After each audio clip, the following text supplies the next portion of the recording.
দেশে ফেরার নিশ্চয়তা নেই কক্সবাজারের ক্যাম্পে থাকা রোহিঙ্গাদের। অন্য কোথাও যাওয়ার পথও সীমিত, এমন দ্বিধায় দিন কাটছে প্রায় 14 লাখ মানুষের। তবুও নিরাপদ ভবিষ্যতের স্বপ্নে তারা তাকিয়ে আছে উন্নত বিশ্বের দিকে। শাহরিয়ার বাঁধনের বিশেষ প্রতিবেদন।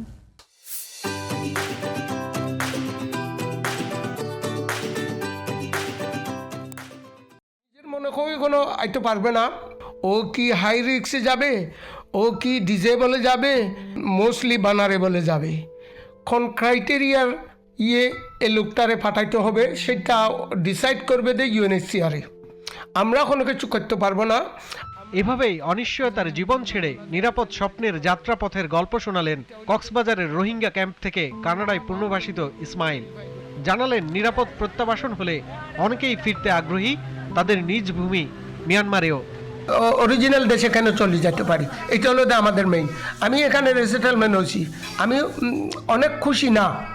যদি কোনো অপশন বাইর হয় আমি চলে যাব আমার দেশে, আমাদের অরিজিনাল দেশে চলে যাব। International community and Bangladesh government strategy যদি চেঞ্জ করে কোনো সলিউশন বাইর হবে। এখন যে স্ট্র্যাটেজিটা ইউজ করছে এটা সাকসেস হয় নাই। প্রায় 14 লাখ রোহিঙ্গার বসবাস কক্সবাজারের 33টি ক্যাম্পে। প্রত্যাবাসন ও পুনর্বাসনের অনিশ্চয়তার মাঝে প্রায়শই অবৈধ পথে পালানোর ঘটনা স্থান পায় সংবাদে। মৃত্যু ফাঁদে কেউ বা স্থান পায় শিরোনামেও। আলহামদুলিল্লাহ যেতে চাই আরা ঘর বাড়ি আরা দেন আরা ঘর বাড়িতে জায়গা জমিন বিকিন দে দইলা আরা আসবে না আরা দেন আরা কই ইচ্ছা আরা জিনিস আইন যদি আরা দইলা আরা যাইবে।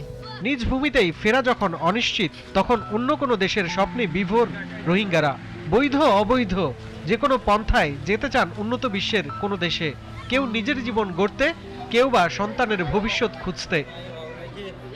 হ্যাঁ, কানাডা গেছে, অস্ট্রেলিয়া গেছে, তো ওখানে কানাডা যাবো আর কি, নিয়ে গেলে কানাডা যাবো। তো আর ফুজদিন দাল্লা ভালো হইব দেখি দেখিলে আল্লাহর হুকুম হইলে তো নইলে কানাডা নইলে অস্ট্রেলিয়া এই মুসলমান রাষ্ট্রের মাঝে বেলা যুদ্ধ মান গিয়ে গই নলে অস্ট্রেলিয়া নলে কানাডা নলে আমেরিকা মানে যেহনো দেশত যাবেলে আর মানুলা পাই দেব। ফইনকা ফল গুড়াবা আদা ফল মিকা ফল হইলে তেরে জামানা থাকিলে লই জঙ্গ হতো না থানার কালো জঙ্গিয়া।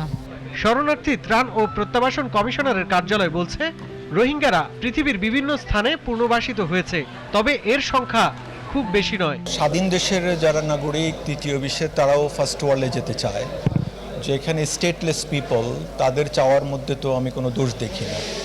বাট বাস্তবতা হচ্ছে গত 5 বছরে 5000 লোকও যায়নি। It is almost impossible to solve this problem through third country resettlement project.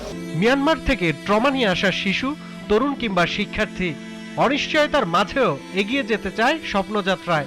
তুই বড় হয়ে কি হইতে চাই? টিচার হইতে চাই।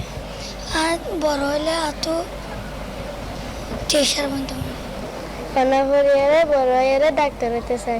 এত ডর হয় না সিঙ্গার বনতে মনে হয়। আই প্রতিদিন র‍্যাপ সং গাই। আই কান বিজ্ঞান হইতে চাই, মানে সায়েন্টিস্ট হইতে চাই। আল্লাহ আই ডাক্তার হইলে পরিবারের মধ্যে শুধু আই একজন আল্লাহ নয়, আর পরিবারের মধ্যে কিছু মানুষ শান্তি পাইব, বহুত মানুষও কি শান্তি পাইব। শরণার্থী জীবন, প্রত্যাবাসন এবং তৃতীয় দেশের স্বপ্ন, এমন অনিশ্চয়তার মাঝেই লড়াই চালিয়ে যাওয়ার প্রত্যয়ের কথা জানালেন কক্সবাজারের রোহিঙ্গা ক্যাম্পের মানুষগুলো। শাহরিয়ার বাঁধন, GTV news, Rohingya camp, Cox's Bazar.